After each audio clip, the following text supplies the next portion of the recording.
Salve, família vascaína! Vamos finalizar essa quarta-feira com muita resenha, fechou? Tá comigo? É isso, família. Nesse vídeo vamos falar um pouco mais sobre o fim da janela. Quero repercutir aqui com vocês dois cortes que eu fiz de jornalistas que torcem para o Palmeiras, é isso mesmo. Um falando ali da janela de um modo geral, principalmente dos times que estão brigando ali na parte de baixo da tabela, e o outro comentando, né, sobre a janela do Flamengo, Palmeiras, Fluminense, Grêmio. E aí eu separei aqui ele falando da janela do Vasco. Me parece que a galera, aí vocês vão até me zoar, né, quem não concorda, quem acha essa janela fraca, vai logo gastar, né? Vai falar, Thiago, mas é claro que eles estão gostando, vão pegar a moleza do Vasco? Mas não, família, acho que dentro do possível foi uma janela interessante. Vamos trocar uma ideia sobre isso, até porque o Vasco voltou a trabalhar no dia de hoje. Então vamos destacar aqui o Matheus França, né, o Carlos Cuesta, Robert Renan. E eu gostei do sorriso. Que isso, Thiago? Sorriso de quem? Do dançarino. Parece que tá feliz e eu defendo aqui uma oportunidade como titular no time do Vasco. Posso falar com vocês aqui a minha teoria sobre o dançarino? Além disso, destacar aqui os números do Hugo Moura, que vem jogando bastante, e um papo aqui também, mais uma vez, sobre o Verratti, porque ontem eu coloquei um vídeo aqui do Lucas Pedrosa, né, defendendo a permanência do Verratti como titular, mas não da forma que o Diniz trabalha, né? O Verratti sendo ali intocável, ele não sai de jeito nenhum. Foi até mal criado lá o Lucas Pedrosa, falando que o torcedor que não é abutre, né? O Verratti está vivendo um mau momento, apesar dos gols, a gente tem que pontuar. Eu sei que o cara tem que ir lá e cravar, não é fácil, tem que ter personalidade, o momento é difícil, mas os últimos 4 gols do Verratti, 3 foram de pênaltis, 3. E aquele, né, contra o Mirassol, que foi ali na pequena área, bate-rebate, Pumita escora, ele faz. Então a gente tem que pontuar isso também. Aí vem o meu hater número 1. Ele não deixa que eu não posso. Se eu falar do Verratti, ele aparece. Agora ele tem 57 comentários aqui no canal. Todos defendendo Pablo Verratti. Então vamos debater sobre isso também, porque ele falou, Lucas Pedrosa, olha a diferença de um cara inteligente falando. Logo eu falei, pô, se o Lucas Pedrosa é inteligente, eu sou burro. E quem concorda comigo, quem também acha isso, quem também tem a sua teoria em relação ao Verratti é burro. Chega aí, tem muita resenha nesse vídeo, mas antes, deixa eu te pedir aquela moral. Se não for inscrito aqui no canal Vasco em Família, se inscreve, deixa o like, ativa o sininho para não perder os próximos vídeos. Comenta, hype o vídeo para fortalecer o trabalho do Thiagão. E deixa eu falar aqui da parceira do canal, que isso, a Golcase. Vou deixar aqui o nosso cupom Família Vasco e também o nosso QR Code, que vai te direcionar lá pro site da Golcase, para os produtos do Vasco. Mas de repente você tá no celular, o que você faz? Vai lá, Golcase, não tem erro, entrando no site você vai se apaixonar, Família Vascaína, porque se liga nessa garrafa, tem vários outros modelos, né? A arte aqui também você pode escolher, você pode, esqueci aqui o termo que o Thiago hoje chamou o Raul, chamei o Raul hoje eu tô mal, família. Paz, sei o que aconteceu comigo, será que é o Vasco? Você pode personalizar, tá vendo? Tô legal, ó, a boca tá seca, chamei o Raul hoje, mas tô aqui pra nossa resenha e pra falar da Golcase. Então vai lá no site, capinha, né, a garrafa térmica, tem bolsa também térmica, mochila, mala para viagem, tem de tudo lá na Golcase, só produto de qualidade. Você comprando, quando chegar ali na reta final, cupom, toma, faz o lançamento que o Thiago vai guardar, vai estar dando uma moral. Família Vasco, fechou? Tamo junto. Vamos seguir a nossa resenha. Quero falar aqui rapidamente com vocês da negociação envolvendo o Figueiredo, porque o GE, né, noticiou isso agora há pouco, falando que o Vasco ainda tem 10%, tá, dos direitos do jogador. O Vasco conseguiu, né, vender o atleta por 4.700.000 reais, ainda ficou aqui com 10%, né, de uma futura venda. A matéria também está pontuando aqui que o Figueiredo jogou 97 jogos pelo Vasco e marcou 4 gols. Um deles uma sapatada, tu lembra?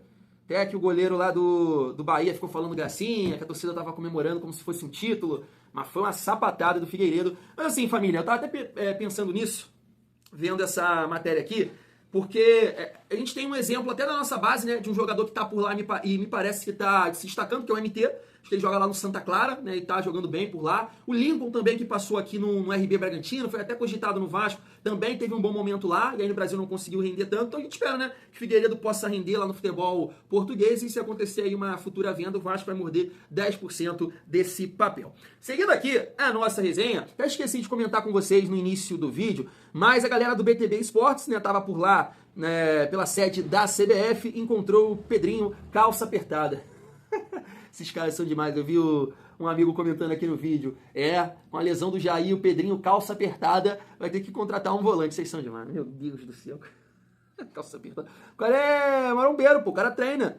Tá no shape, é isso, tem que usar roupa apertada mesmo pra mostrar o shape. Família, a gente espera que essa ida aí do Pedrinho na CBF, né, possa ter alguma reunião no sentido da arbitragem, né? Eu tava até vendo uma cobrança lá do Vascaíno do Cerrado, uma outra rede social dele, e ele foi pontuando, né, os lances aí. Então teve aquele lance contra o Grêmio, né, que a arbitragem erra ali no lance do David, que ele ia sair na cara do gol. Olha aí, 3 pontos na nossa conta, né?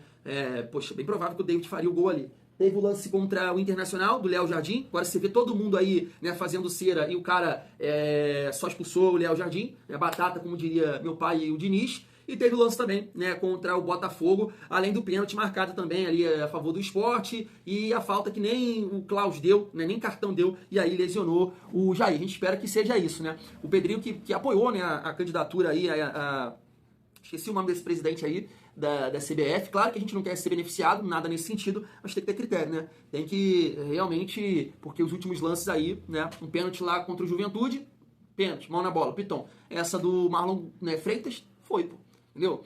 Então isso tem que ter critério, a gente só tá pedindo isso, espero que, né, tenha ali alguma reunião nesse sentido, família. Vamos lá, deixa eu destacar aqui agora com vocês uma resenha sobre o Hugo Moura, que o Tébaro Schmidt, jornalista do GE, destacou isso, ó, tá aqui, ó, líder em atuação. Hugo Moura atuou em 45 das 49 partidas disputadas pelo Vasco em 2025. 40 como titular.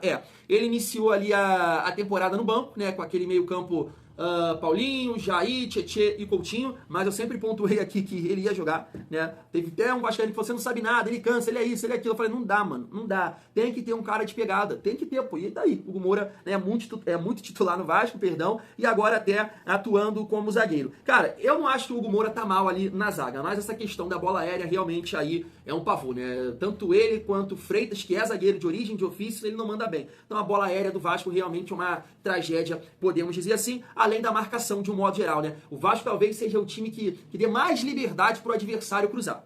E aí você sabe que você tem essa deficiência, você tem, né, dificuldade de marcar pelas beiradas de campo, né, porque os seus dois pontas não tem tanta força física assim para fazer esse ir e vir. Então vira e mexe o Vasco dá a liberdade para o adversário cruzar livre, né? Então olhar, pensar, bater bem na bola, diferente de você estar ali pressionando, o cara ter que dar um tapa na frente, fazer o cruzamento, né, ou voltar, sabe? Então por isso que eu vou mostrar aqui a minha teoria para vocês em relação ao Andrés Gomes. Bem adaptado, tem que ser titular no Vasco. Mas, família, tá aqui, o volante só não foi a campo quando estava suspenso ou em pré-temporada. Hugo lidera essa estatística ao lado de Léo Jardim. Então, família, um outro ponto, né, que eu sempre peço para vocês comentarem aqui, também sobre parte tática, sobre opções, e teve um amigo, né, que até lá do grupo de membros, falando sobre isso, né, sobre a questão de 2 volantes ali. Então a gente tem esse jogo aí contra o Botafogo, e a gente não sabe se o Tietchan vai estar 100%. Vocês gostam da possibilidade de jogar com Hugo Moura e Barros na cabeça de área?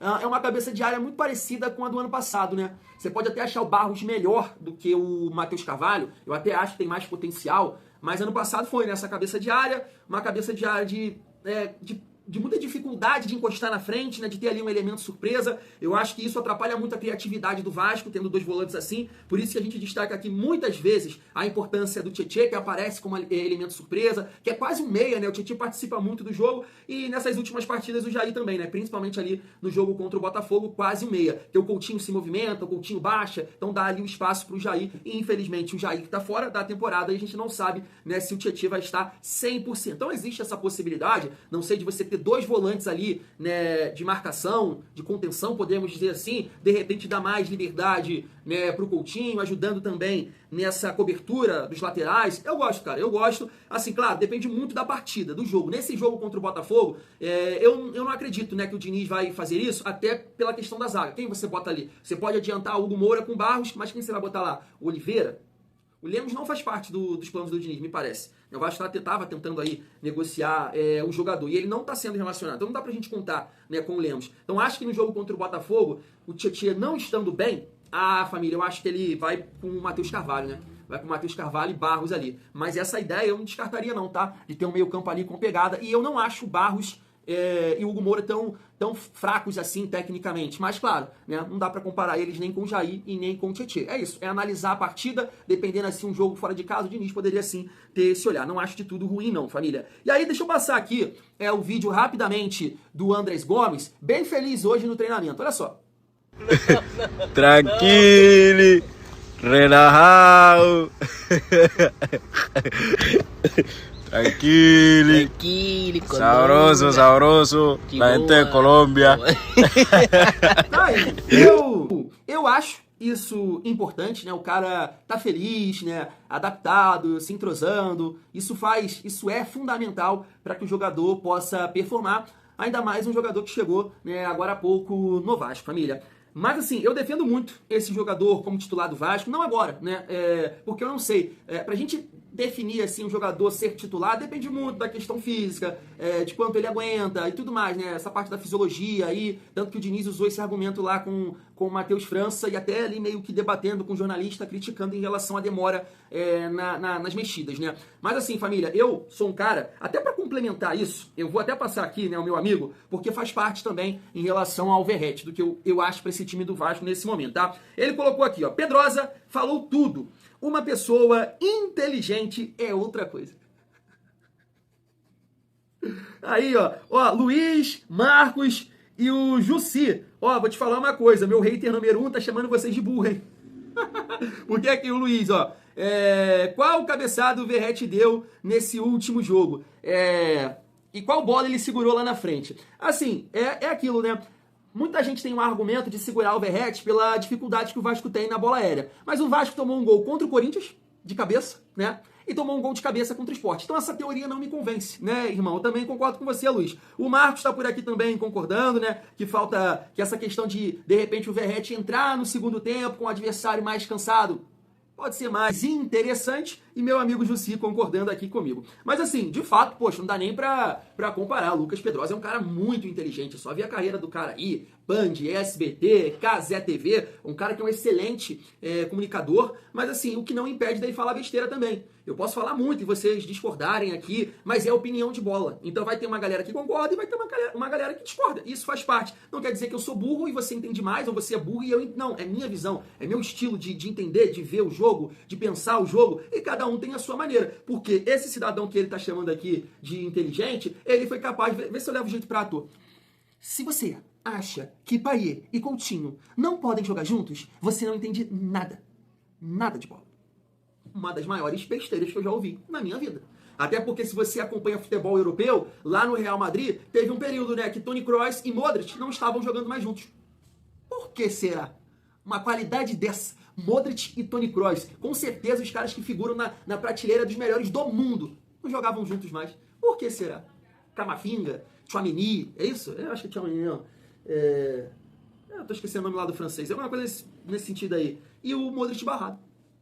É a parte física, gente. É um jogo sem bola. É intenso. O jogo é intenso hoje, sabe? Ele falou isso. Então, por ele ser inteligente, não. Ele fala besteira também. E aí, família, só pra mostrar aqui a minha teoria em relação ao Andrés Gomes. Comentei com vocês, né, a liberdade que o Vasco dá, né, pros laterais adversários, né, efetuarem os cruzamentos. Acho que é um jogador que pode ajudar muito mais que o Ryan nesse sentido, por ser leve, por ser rápido, para ajudar na recomposição. Ser um cara mais rápido também, para ter esse elemento de contra-atacar, de repente ali no jogo contra o Inter, no jogo contra o Sport, você ter esse jogador que vai te ajudar taticamente e numa bola, num lançamento, e você tem jogadores de recurso, né? Você tem jogadores com esse talento de bola longa, de lançamento, que é o Coutinho, o Barros também sabe fatiar, o Nuno também pode pegar uma bola e ver o cara lá passando, fazendo facão e achar, sabe? Eu acho importante ter esse jogador. Só que para isso, claro, você tem que sacar o Verratti e colocar o Ryan de 9. Na minha opinião, esse é o time do Vasco, tá? Eu defendo esse time titular. Andrés Gomes, claro, dependendo da adaptação e tudo mais, Nuno, Coutinho e Ryan de 9. Acho que fica um time muito bom tecnicamente e equilibrado. Você tem ali a referência, que beleza, pode não contribuir com os gols do Verratti, Pode não ser o homem-gol, mas vai dar um passe, vai dar uma assistência, vai ter um chute de fora da área, vai conseguir pressionar, vai ter mais gás, porque não vai ter aquela obrigação de ficar recompondo lateral, né? E é um jogador que foi bem contra o Bahia, por exemplo, né? Tendo essa movimentação, esse arranque. Então você vai ter 2 jogadores de recurso, né?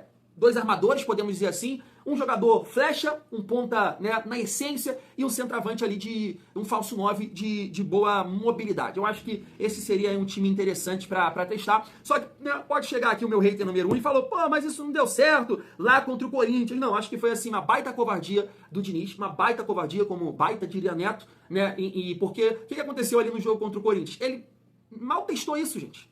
Foi ali o que? O Tietchan se machucou com 35, 38 minutos, ele botou o Verratti em campo. Isso nem foi testado direito. Teve lá o jogo contra o Santos, aí depois no jogo contra o Juventude, um jogo já condicionado, basicamente, porque os caras com 2-0 tudo fechado lá atrás, dificultando a movimentação, a linha de passe, Vasco com pouca intensidade. Contra o Corinthians, o olhar não era colocar o Verratti e botar o Nuno de cabeça de área, era tentar competir. Caraca, a coisa não tá acontecendo. Dorival estudou muito bem o time do Vasco, conseguiu achar ali as táticas, né, pra dificultar o jogo do Vasco. O que é que ele faz? Nuno de volante e Verratti centroavante. Ele mal testou isso. Então isso precisa ser testado. Eu gostaria muito de ver esse esquema que eu tô falando aqui com vocês, né, no jogo contra o Botafogo. Acho que o Vasco, né, por exemplo, Vasco tendo Cuesta. Cara, eu gostaria muito de ver esse time. Cuesta, jogando lá pela direita, de repente o Tietchan não estando bem, Hugo Moura e Barros, o meio campo de pegada, Coutinho, Nuno, Andrés Gomes e Ryan. Cara, eu acho um time muito equilibrado, muito físico, muito veloz. Pô, gostaria muito de ver. Acho difícil o Diniz optar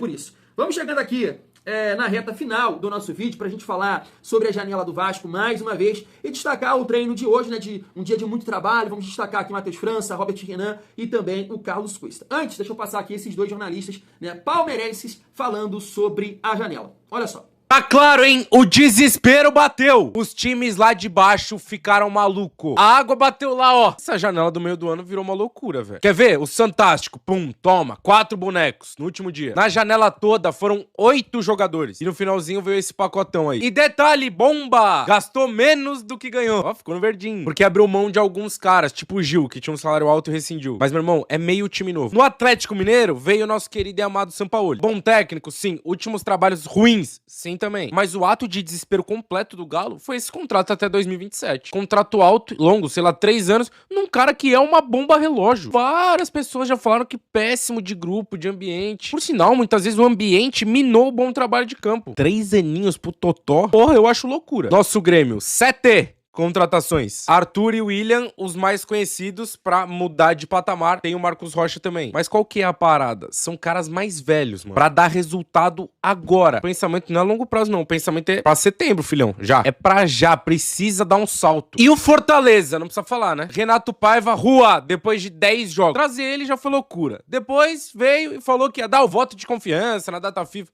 Pum, mandou embora. O cara ficou sabendo pela imprensa. Tá atrás de um técnico defensivo agora. E o Vascão, 5 caras novos. Lançou 4 empréstimos. Robert Renan, pô, gostei muito. E o resto, vários molecados aí com o dedo do Diniz. Meu amigo, tá todo mundo desesperado, filho. Rapaziada, tá trocando meio time assim, pum, setembro. Quero ver quem vai conseguir escapar, tá? Tratou melhor. Eu acho que é muito pessoal de cada um aí, né? Vai ter gente que vai olhar pro Botafogo e vai falar, o Botafogo. O Botafogo tem o Danilo, que pesou bastante, né? Acredito que nas contratações do Botafogo, o Arthur Cabral é secundário, o Joaquim Correia também contratou o Barreira, o Neto. Ou seja, vai ter gente que vai olhar para essa reformulação do Botafogo e vai achar adequada. Até porque o time anterior, Igor Jesus, o Gregory, ninguém ia imaginar que iam bater campeão de Libertadores e Campeonato Brasileiro. Então, em quantidade, você vê que o Botafogo movimentou muito, o Vasco correu atrás e movimentou muita quantidade e até alguns bons nomes ali. O Vasco da Gama pelo que eles podem, né? Então, assim, Thiago Mendes, o Matheus França e o Robert Renan, o Vasco da Gama, perante aos seus problemas, se você analisar assim, o problema financeiro que vive o Vasco da Gama, você olha os nomes e você fala, cara, foi bem. Carlos Cuesta, André Gomes, pelo que o Vasco pode, entendeu? Então, assim, é muito... Se a gente fala assim, a opinião tem que ser baseada no título. Lembrando que esse vídeo você encontra no canal da UOL, eu pausei o vídeo aqui pra gente ter esse levantamento pra poder comentar. Tá aí, a gente espera que se for uma escada, como assim, Thiagão?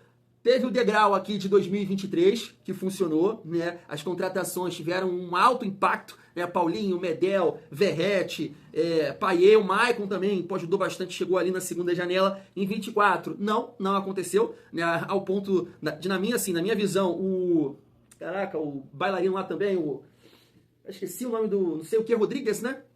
Emerson Rodrigues foi a melhor contratação, foi o que mais ajudou, então foi uma janela positiva. A gente espera que pulou ali a casinha, né? Agora em 2025, né? Matheus França, tô mostrando aí pra vocês, né? Jogador trabalhando hoje, correndo ali, tem que aprimorar essa parte física também, voltar ao ritmo de jogo. Acho que naquele lance ali contra o Sport, se ele tivesse melhor condicionado, eu acho que saiu o gol, hein? Ele, né, já tava meio que sem perna ali, finalizou, chutou forte, mas em cima do goleiro, né? Então acho que parte da tranquilidade que você tem que ter na cara do gol, claro, talento, frieza, mas se você estiver cansado, se você não estiver, né, no ritmo, uma forma física que a gente pode dizer a ideal, você, né, acaba tomando a decisão ali errada. E o Matheus França, né, acabou perdendo aquela oportunidade que poderia ter dado uma tranquilidade ali na reta final do jogo. Tá aí também uma imagem do Robert Renan, né, na bola aérea. A gente sabe que tem muita dificuldade nesse sentido. Até brinquei com vocês, né, do físico ali do Robert Renan em comparação ao do Carlos Cuesta. Carlos Cuesta tá shapeado, filho.